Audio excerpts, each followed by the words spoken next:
नमस्कार, आप देख रहे हैं नेक्स्ट 9 न्यूज़। मैं तुषार आपके साथ। दिल्ली के सीएम ने सभी दलों के नेताओं से अपील की है कि बिहार में विपक्षी दलों की बैठक में दिल्ली अध्यादेश को मानसून सत्र के दौरान संसद में गिरने के मसले पर सबसे पहले चर्चा हो। आपको बता दें कि आम आदमी पार्टी के मुखिया और दिल्ली के सीएम अरविंद केजरीवाल ने 23 जून को बिहार की राजधानी पटना में विपक्षी दलों की मोदी सरकार के खिलाफ प्रस्तावित बैठक से पहले एक चिट्ठी लिखी है। दिल्ली के सीएम ने सभी विपक्षी दलों के नेताओं से अपील की है कि बिहार में होने वाली बैठक में दिल्ली अध्यादेश को मानसून सत्र के दौरान संसद में गिराने के मसले पर सबसे पहले चर्चा हो। सीएम ने कहा कि दिल्ली का अध्यादेश एक प्रयोग है।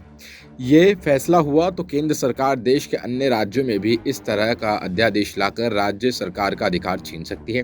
वह दिन दूर नहीं जब पीएम 33 राज्यपालों और एलजी के माध्यम से सभी राज्य सरकारें चलाने लगे। सीएम अरविंद केजरीवाल ने सभी विपक्षी दलों के नेताओं को लिखी चिट्ठी में कहा कि अपने केंद्र सरकार के अध्यादेश के खिलाफ दिल्ली के लोगों का साथ देने का निर्णय लिया। इसके लिए आपका तहे दिल से शुक्रिया।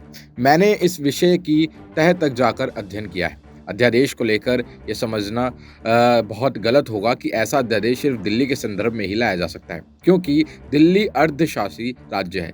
समयावृत्ति सूची में दिए गए किसी भी विषय के सारे अधिकार इसी तरह के अध्यादेश के जरिए केंद्र सरकार किसी भी पूर्ण राज्य से भी छीन सकती है।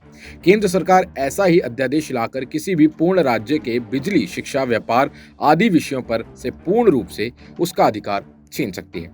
आपको बता दें कि जिस तरीके से केंद्र सरकार ने दिल्ली के संदर्भ में ऐसा अध्यादेश लाकर एक प्रयोग किया है, यदि केंद्र सरकार इस प्रयोग में सफल हो जाती है तो फिर वो एक एक कर सभी गैर बीजेपी राज्यों के लिए भी ऐसे ही अध्यादेश जारी करके समवर्ती सूची में दिए गए सभी विषयों से राज्यों के अधिकार छीन लेगी। इसलिए ये बेहद अहम है कि सभी सियासी दल मिलकर इसे किसी भी हालत में संसद में पास होने ना दें। अगर दिल्ली में अध्यादेश लागू हो जाता है तो दिल्ली में जनतंत्र समाप्त हो जाएगा। फिर दिल्ली वाले जो मर्जी सरकार चुने उसकी कोई पावर नहीं होगी। एलजी के जरिए केंद्र सरकार सीधे दिल्ली सरकार चलाएगी। वो दिन दूर नहीं जब प्रधानमंत्री 33 राज्यों के राज्यपालों के जरिए सभी राज्य सरकारें चलाने लगेंगे।